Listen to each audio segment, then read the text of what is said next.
আন্তর্জাতিক বাজারে স্বর্ণের দাম ক্রমে আরও ঊর্ধ্বমুখী হয়ে উঠছে।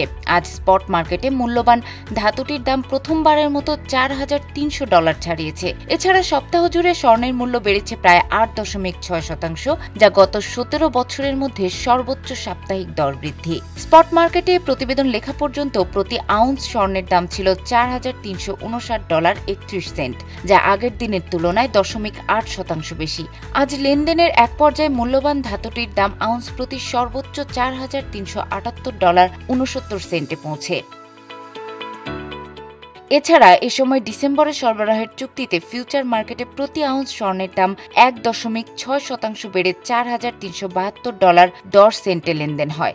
বাজার বিশ্লেষকরা বলছেন, যুক্তরাষ্ট্র চীন বাণিজ্য উত্তেজনা এবং মার্কিন কেন্দ্রীয় ব্যাংক ফেডারেল রিজার্ভ ফেডের সুদহার কমানোর প্রত্যাশা স্বর্ণের দাম বৃদ্ধির পেছনে ভূমিকা রাখছে।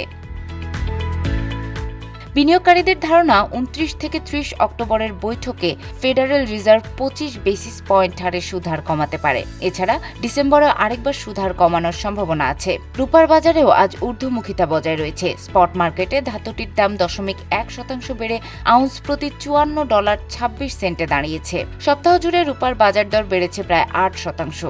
এদিন লেনদেনের এক পর্যায়ে ধাতুটির দাম আউন্স প্রতি রেকর্ড $54.35 পৌঁছে।